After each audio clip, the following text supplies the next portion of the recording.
Hello friends, welcome to PM educational academic. I hope आप सभी अच्छे होंगे और अच्छे से स्टडी कर रहे होंगे। तो फ्रेंड्स, आज हम लोग पढ़ने वाले हैं क्लास 10th रसायन विज्ञान का फर्स्ट चैप्टर। फर्स्ट चैप्टर क्या है बच्चों? तो फर्स्ट चैप्टर है हमारा रासायनिक अभिक्रियाएं एवं समीकरण। तो रासायनिक अभिक्रियाएं एवं समीकरण को पढ़ने से पहले आप लोगों को बता देते हैं कि रासायनिक अभिक्रिया की पहचान क्या होती है। कैसे हम पहचानेंगे कि यह रासायनिक अभिक्रिया हो रही है? तो जब भी अभिक्रिया हो तो रंग में परिवर्तन, अगर कलर में उसका कोई चेंजिंग आ जाए, गैस का निकलना या अवस्था में परिवर्तन हो या उष्मा का परिवर्तन, जैसे कि जिसे उष्मा परिवर्तन ये होता है, इसमें उष्मा क्या होता है? अवशोषित होती है, तो उसे क्या बोलते हैं? उष्मा में परिवर्तन। जैसे कि आप लोग बताइए, गर्मी के दिनों में अगर ब्लैक कलर या काला रंग का आप लोग कोई भी ड्रेस पहनते हैं, कोई भी वस्त्र धारण करते हैं, तो क्या होता है? आपको ज्यादा गर्मी महसूस होती है। ऐसा क्यों होता है? ऐसा इसलिए होता है क्योंकि प्रकाश की जो सभी तरंग दैर्घ्य होती है ना, वो तरंग दैर्घ्य को अवशोषित कर लेता है। ठीक है, अवशोषित करने के कारण ही हमें गर्मी में ब्लैक कलर की जो ड्रेस होती है ज्यादा गर्मी महसूस कराती है। ठीक है, और सफेद रंग की जो कपड़े होते हैं, जो ड्रेस होते हैं, उसमें हमें आरामदायक फील होता है क्योंकि वह कम गर्मी को अवशोषित करती है। ठीक है, तो चलिए फ्रेंड्स, हम लोग चलते हैं आगे अपने सिलेबस की ओर। तो देखिए, आप लोग को बता दें कि रासायनिक अभिक्रिया क्या होती है। रासायनिक अभिक्रिया किसे कहते हैं? ऐसे परिवर्तन ऐसे परिवर्तन जिसमें नए गुण वाले पदार्थ का निर्माण होता है, उसे हम रासायनिक अभिक्रिया कहते हैं।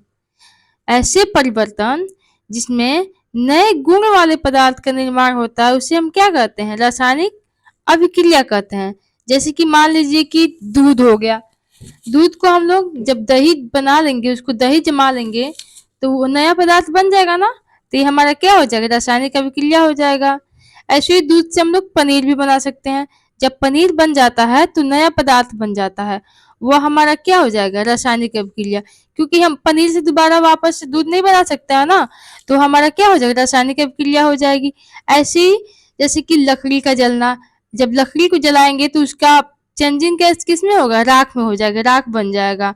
उस राख को हम लोग दोबारा दोबारा से हम लोग नहीं ना कर सकते हैं, लकड़ी नहीं ना बना सकते हैं, तो हमारा क्या हो जाएगा? वो हमारा रासायनिक अभिक्रिया हो जाएगा। चलिए, फिर हम लोग देखते हैं कि अभिकारक किसे कहते हैं। तो बच्चों, अभिकारक क्या होते हैं? अभिकारक ऐसे पदार्थ जो किसी रासायनिक अभिक्रिया में हिस्सा लेते हैं, जो किसी रासायनिक अभिक्रिया में पार्टिसिपेट करते हैं, भाग लेते हैं, उसे हम क्या बोलते हैं? उसे हम बोलते हैं अभिकारक। ठीक है, उसे हम अभिकारक बोलते हैं। ऐसे पदार्थ जो किसी भी रासायनिक क्रिया में भाग लेते हैं, उसे हम अभिकारक बोलते हैं। ओके, अब चलते हैं, देख लेते हैं उत्पाद किसे कहते हैं। तो उत्पाद देखिए, उत्पाद क्या होता है? तो ऐसे पदार्थ, उत्पाद क्या होता है बच्चों? तो उत्पाद जो होता है, ऐसे पदार्थ जिनका निर्माण रासायनिक अभिक्रिया में होता है, जिनका निर्माण जो होता है रासायनिक अभिक्रिया में ही होता है, उसे हम क्या बोलते हैं? उसे हम उत्पाद बोलते हैं। आई होप आप लोग को अच्छे से समझ में आ गया होगा। आगे चलते हैं, आगे हम लोग देखते हैं, इसके कुछ उदाहरण देख लेते हैं कि कैसे हम लोग पहचानेंगे कि रासायनिक अभिक्रिया हुई है या रासायनिक अभिक्रिया का पार्ट है। इसका उदाहरण देख लिया, जैसे कि फर्स्ट नंबर क्या दिया हुआ है?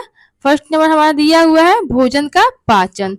भोजन का पाचन कैसे हम लोग पहचानेंगे कि यह हमारा रासायनिक अभिक्रिया है, रासायनिक अभिक्रिया हो रही है?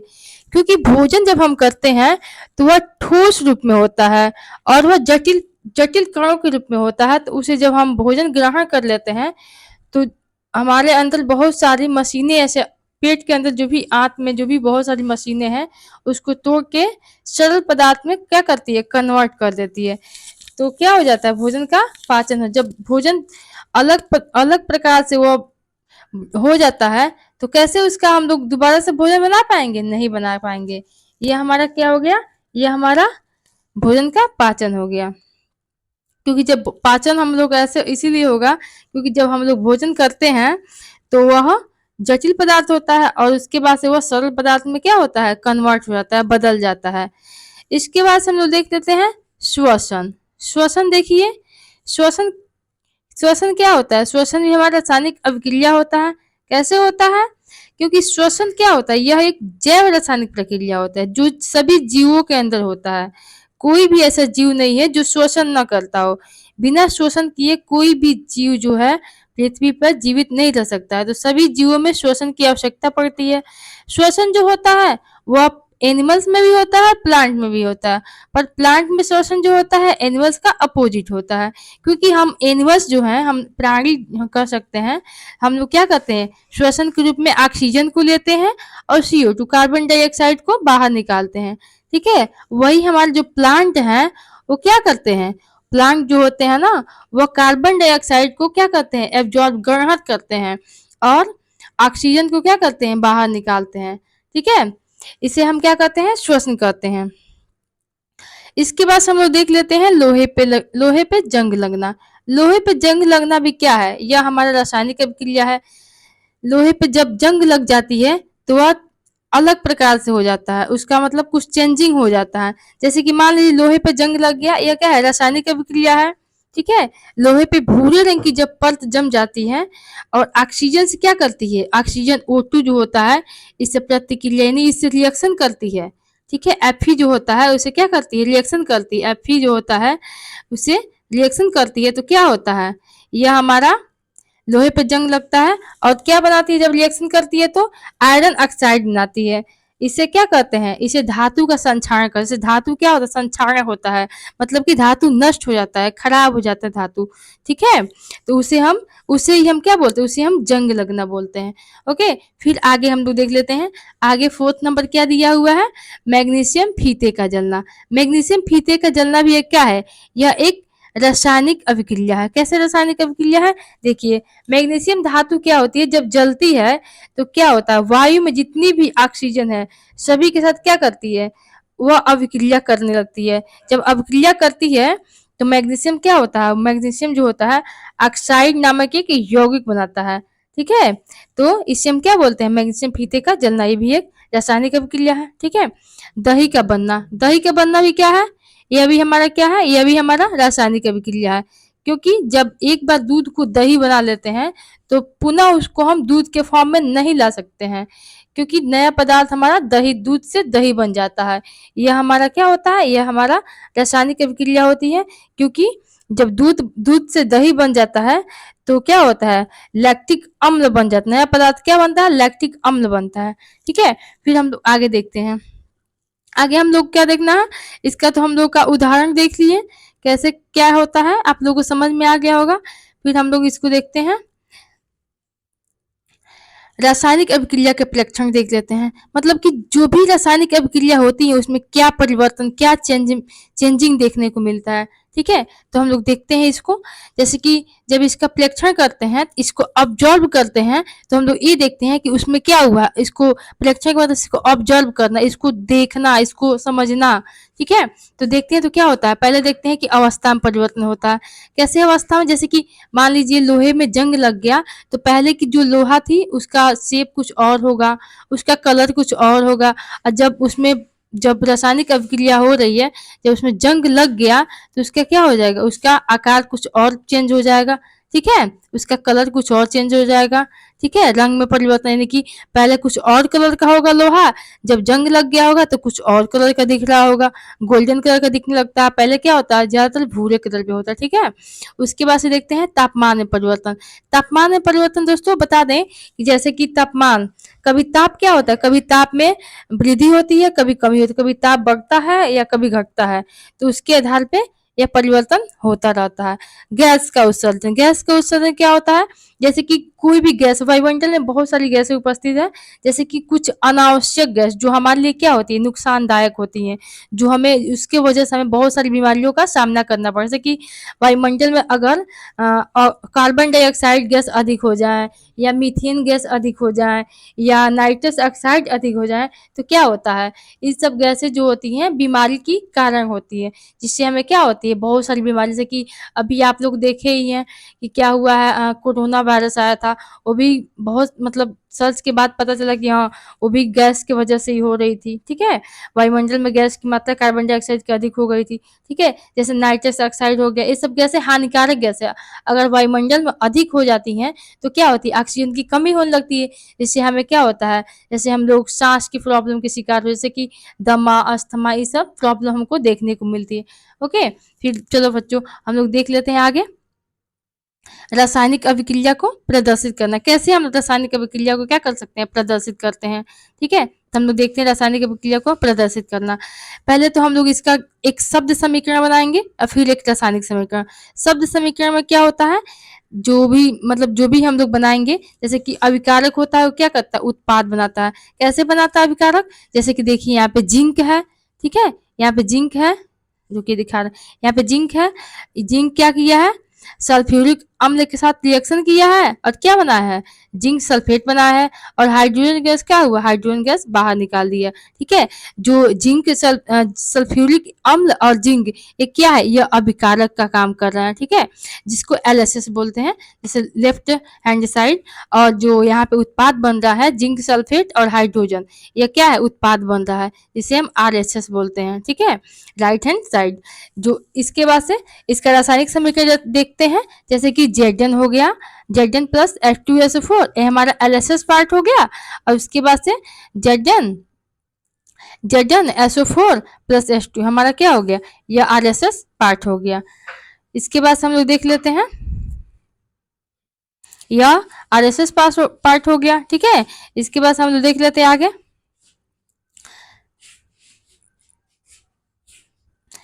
इसके बाद देखिए रासायनिक समीकरण, रासायनिक समीकरण किसे कहते हैं, रासायनिक समीकरण देखिए, रासायनिक समीकरण क्या होती है, जैसे कि रासायनिक अभिक्रिया रासायनिक समीकरण द्वारा ही निरूपित की जाती है।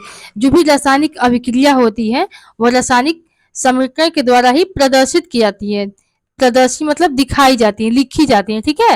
रासायनिक समीकरण के द्वारा ही निरूपित की जाती है, ठीक। रासायनिक समीकरण में तत्वों के प्रतीक, जैसे कि जितने भी तत्व होते हैं उनका कुछ ना कुछ प्रतीक होता है, जैसे कि कार्बन, हाइड्रोजन, ऑक्सीजन, इन सब का कार्बन का C, ऑक्सीजन हो गया, हाइड्रोजन का H, इस टाइप के सारे प्रतीक होते हैं, ठीक है। ये अभिकारक, अभिकारक अभी आप लोग को बताया है, ठीक है। अभिकारक और उत्पादों के रासायनिक सूत्र उनकी भौतिक अवस्था में एक साथ लिखे जाते हैं, भौतिक अवस्था के साथ लिखे जाते हैं, ठीक है। बोल रहा है कि उत्पाद के रासायनिक सूत्र और उनकी भौतिक अवस्था क्या किए जाते हैं, लिखे जाते हैं, ठीक है। आगे चलते हैं, देख लेते हैं। अब देखिए यहाँ बोल रहा है, यहाँ पे है रासायनिक अभिक्रिया में अनावश्यक परिस्थितियां क्या क्या होती हैं, कुछ परिस्थितियां आती हैं क्या क्या होती हैं, ठीक है। इन परिस्थितियों के बारे में हम लोग जानना बहुत जरूरी, जैसे कि ताप हो गया। ताप किसे कहते हैं बच्चों, आप लोग सोचोगे ताप क्या होता है। ताप ताप जो होता है, कोई वस्तु कितनी तेजी से गर्म हो रही है, कब ठंडी हो रही है, इन सबों का जो हम लोग ऑब्जर्व करते हैं, जो हम लोग देखते हैं, जो मतलब महसूस करते हैं, बोल सकते हैं, ये क्या होती है, यह हमारी ताप होती है। ताप को तो हम लोग देख नहीं सकते, बस हम लोग अब जो महसूस कर सकते हैं ना, तो ये ताप होती है, ठीक है। उसके बाद से देखते हैं दाब। दाब क्या होती है, किसी सतह के इकाई क्षेत्रफल पर, किसी भी सतह के इकाई क्षेत्रफल लगने वाले अभिलंब बल, यानी किसी भी सतह के इकाई क्षेत्रफल पर लगने वाले जो अभिलंब बल होते हैं, उसे हम क्या कहते हैं, उसे ही हम दाब कहते हैं, ठीक है। और इसकी जो इकाई होती है क्या होती है, न्यूटन मीटर वर्ग होती है, ठीक है। इसकी इकाई क्या होती है, इसकी इकाई न्यूटन वर्ग मीटर होती है, ठीक है, न्यूटन वर्ग मीटर होती है, ठीक। उसके बाद से यहाँ पे है उत्प्रेरक। उत्प्रेरक किसे कहते हैं, अब सोच रहे हैं कि उत्प्रेरक क्या है, एक नया पदार्थ आ गया, एक नया वर्ड आ गया, तो हम बता दें आपको उत्प्रेरक। उत्प्रेरक जो होता है यह एक ऐसा पदार्थ होता है, ध्यान सुनना बच्चों, उत्प्रेरक एक ऐसा पदार्थ होता है जो रासायनिक प्रतिक्रिया को क्या करता है, तेज कर देता है, तीव्र कर देता है। जो भी रासायनिक अभिक्रिया उसकी गति को क्या कर देता है, तेज कर देता है, ठीक है। रिएक्शन जो होती है बहुत तेज होने लगती है, ठीक है, उसे हम बोलते हैं उत्प्रेरक। आदि को तीर के निशान के ऊपर या नीचे दर्शाया जाता है, ठीक है। उसके बाद देखिए रासायनिक अभिक्रिया को संतुलित करना। रासायनिक अभिक्रिया को कैसे हम लोग संतुलित करते हैं, इसको देख लेते हैं, ठीक है। द्रव्यमान संरक्षण का नियम, द्रव्यमान संरक्षण का नियम है, ठीक है। देखिए द्रव्यमान संरक्षण का नियम क्या कहता है, द्रव्यमान संरक्षण का नियम के अनुसार किसी भी किसी भी किसी भी रासायनिक अभिक्रिया में द्रव्यमान का न तो निर्माण होता है और न ही विनाश होता है। द्रव्यमान संरक्षण का नियम ये कहता है कि रासायनिक अभिक्रिया, जो भी रासायनिक अभिक्रिया हो रही हैं, जितनी भी रासायनिक अभिक्रिया हो रही हैं, उसमें द्रव्यमान का न तो हम निर्माण कर सकते हैं और न ही उसे विनाश कर सकते हैं। ठीक है, इसे हम क्या बोलते हैं? द्रव्यमान संरक्षण का नियम है। आप लोग इसको याद कर लीजिएगा। ठीक है, फिर आगे हम लोग देख लेते हैं। आगे क्या है? रासायनिक अभिक्रिया के आगे दिया हुआ है रासायनिक अभिक्रिया के पहले अभिकारक और उसके उत्पाद। रासायनिक अभिक्रिया के पहले अभिकारक और उसके उत्पाद। उत्पाद का क्या करेंगे? उत्पाद रासायनिक अभिक्रिया के अभिकारक और उसके पश्चात उसके उत्पाद। प्रत्येक तत्व के परमाणुओं की संख्या क्या होनी चाहिए? समान। जैसे बोल रहा है कि जो भी अभिकारक बन रहा है और उत्पाद बन रहा है, दोनों का जो समीकरण होता है क्या होना चाहिए? संतुलित होनी चाहिए, तभी हमारा क्या होगा? ये समीकरण सही होगा। ओके बच्चों, तो देखिए बच्चों, इतना तो हम लोग समझ गए। फिर अब आगे हम लोग देखते हैं रासायनिक अभिक्रिया के प्रकार। रासायनिक अभिक्रिया के कितने प्रकार होते हैं, तो हम लोग सभी को एक एक करके पढ़ेंगे। ठीक है, तो देखिए यहाँ पे संयोजन अभिक्रिया। संयोजन अभिक्रिया क्या होती है? संयोजन मतलब क्या होता है? संयोजित होना, मतलब जुड़ना। ठीक है, जैसे कि इस अभिक्रिया में दो या दो से अधिक अभिकारक, एक नहीं दो या दो से अधिक अभिकारक मिलकर एक एकल उत्पाद का क्या करते हैं? निर्माण करते हैं या बनाते हैं। जैसे कि ये अभिक्रिया ऐसी अभिक्रिया जिसमें दो या दो से अधिक अभिकारक रहेंगे, बट उत्पाद क्या होगा? हमारा उत्पाद एक ही बनेगा। यह हो जाएगा हमारा संयोजन अभिक्रिया। ठीक है, जैसे कि ए प्लस बी जो मिलता है तो क्या बनाता है? एक सी उत्पाद बना रहा है ना। ठीक है, जैसे कि इसका उदाहरण देख लेते हैं। एग्जाम्पल क्या दिया है? कोयले का दहन होता है तो क्या होता है? जैसे सी यहाँ पे हो गया सी, यह क्या होगा? हमारा कार्बन हो गया। यह क्या है? सोल्ट। यस मतलब सोल्ट, यानी कि ठोस है। ठीक है, ऑक्सीजन क्या है? गैस है। C+O2 जब मिलेगा तो क्या बनाएगा? यह CO2 यानी कार्बन डाइऑक्साइड बनाएगा ना। यह क्या हो जाएगा? यह गैस हो जाएगा। ठीक है, उसके बाद से हम लोग देखते हैं जल का निर्माण हम लोग देख लेते हैं। उसके बाद हम लोग देखते हैं जल का निर्माण में हम लोग देख लेते हैं कि कैसे जल का निर्माण होगा, क्या क्या रिएक्शन करेंगे तो हम लोग जल का निर्माण होगा। ठीक है, तो देखिए जल का निर्माण कैसे होगा। यहाँ पे हाइड्रोजन है। कितना हाइड्रोजन है? 2 दूना 4, ऐसे लिखा है 2H2। तो इसका मतलब 2 का गुणा 2 में 2 दूना 4 यहाँ पे हाइड्रोजन है, जो कि क्या है? गैस है। और ऑक्सीजन कितना है? 2 है। ठीक है, ये भी गैस है। जब 4 हाइड्रोजन और 2 ऑक्सीजन मिलेगा तो क्या बनाएगा? 2H2O, मतलब लिक्विड, ये मतलब जल बनाएगा। कितना बनाएगा? यहाँ पे देखिए संतुलित है कि नहीं? तो संतुलित है, क्योंकि यहाँ पे हाइड्रोजन की संख्या कितनी थी? 4 थी। यहाँ भी 4 हो गया, 2 दूना 4 हो गया ना। यहाँ पे ऑक्सीजन कितनी थी? 2 थी, तो 2 ऑक्सीजन हो गया। ये भी लिक्विड फॉर्म में होगा, क्योंकि जल है तो जल हमारा क्या होता है? जल लिक्विड ही होता है। ठीक है, अब देखिए यहाँ पे थर्ड नंबर दिया है CaO का मतलब क्या होता है? कैल्शियम ऑक्साइड होता है। ठीक है, कैल्शियम ऑक्साइड होता है। ये क्या होता है? सोलिड, यानी कि ये ठोस रूप में होता है। ठीक है, ये ठोस रूप में होता है। H2O जल होता है, जो कि लिक्विड रूप में होता है। और ये जब रिएक्शन करेगा तो बुझा हुआ चूना बनाएगा, जिसे हम क्या कहते हैं?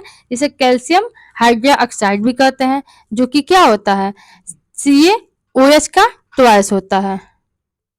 तो बच्चों आई होप आप लोगों को क्लास मेरी अच्छी लगी होगी। आज के लिए इतना ही काफी है। इसको अच्छे से पढ़िए, रिवीजन कीजिए। ठीक है, और नेक्स्ट क्लास हम लोग कल बनाते हैं। Thank you, bye bye, take care.